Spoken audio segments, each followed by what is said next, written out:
السلام علیکم ورحمۃ اللہ وبرکاتہ نحمده ونصلي ونسلم على رسوله الكريم اما بعد صدقہ فطر فطرانہ کے حوالے سے شریعت ہماری کیا رہنمائی کرتی ہے؟ فطرانہ ہر مسلمان پر فرض ہے۔ زکوٰۃ صرف امیر افراد پر، صاحب نصاب افراد پر فرض ہے، لیکن فطرانہ ہر مسلمان پر فرض ہے۔ حتیٰ کہ جو زکوٰۃ لیتا ہے، فطرانہ لیتا ہے، اس کے گھر میں کچھ نہیں ہے، وہ لوگوں سے اکٹھا کر لے اور اپنا فطرانہ دے، اس پر بھی فرض ہے۔ امیر غریب، آزاد غلام، مرد عورت، ہر ایک پر فطرانہ فرض ہے۔ اس کا اصل وقت، زیادہ ثواب والا وقت، وہ شوال کے چاند طلوع ہونے کے بعد عید نماز سے پہلے، یہ درمیانہ جو وقت ہے اس وقت ادا کرنا۔ اس کا جو مقصد ہے وہ ہے طعمةً للمساکین اغنوہم عن الطواف، مساکین کو کھانا کھلاؤ اور ان کو لوگوں کے پاس مانگنے والے چکر سے بچا دو۔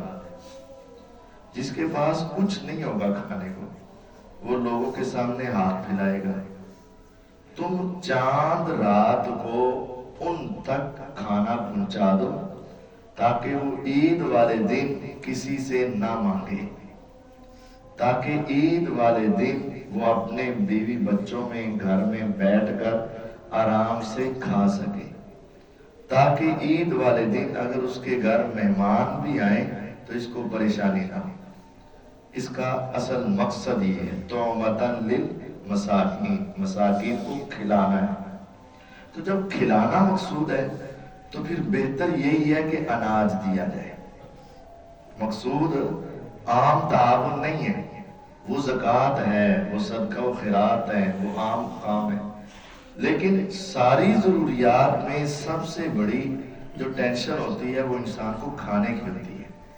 کپڑے پہن ہی رہا ہے پہلے بھی، وہ وہی پہن سکتا ہے، لیکن اگر کھانا ہے تو اس کا گزارا ہے، کھانا نہیں تو گزارا نہیں۔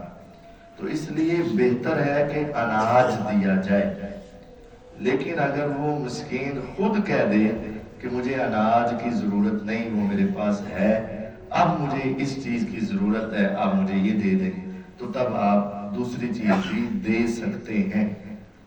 جس طرح ہم نے کہا کہ اس کا اصل ٹائم شوال کا چاند نظر آنے کے بعد، لیکن ضرورت کے تحت پہلے بھی دیا جا سکتا ہے۔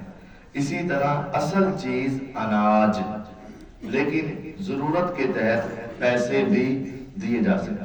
لیکن یہ جو رواج بن گیا نا، سوچ بن کر سب اس سال کنا فطرانہ بندہ پیا ہوا، یعنی پیسے ہی پوچھنے اور پیسے ہی دینے اور دوسری چیز بالکل ختم، یہ رواج درست نہیں ہے۔ پہلی کوشش وہی ہو، یہ ثانوی حیثیت ہے، دوسرے نمبر پر ہے اگر یہ چیز ہو جائے۔ اب وہ دینا کتنا ہے؟ دینا ہے 2 کلو 100 گرام اناج فی کس، 2100 گرام۔ ہاں اگر آپ ذرا ویسے ہی اضافی دینا چاہتے ہیں تو 2.5 کلو کے حساب سے دے دیں۔ اب ایک سوچ یہ پائی جاتی ہے کہ جو چیز تم زیادہ کھاتے ہو وہ دو، ایک سوچ یہ پائی جاتی ہے چونکہ تم یہ ساری چیزیں کھاتے ہو لہذا ملا کر ان کا نکالو، تو یہ غلط بات ہے۔ کم سے کم اور زیادہ سے زیادہ، حضور نے ساری چیزیں بتا دی، اب جتنی تمہاری جیب اجازت دیتی ہے، جتنا تم نے ثواب کمانا ہے اتنا تم لے لو، وہ چاہے گندم کے اعتبار سے دے دو، آٹے کے اعتبار سے دے دو، چاول کے اعتبار سے دے دو،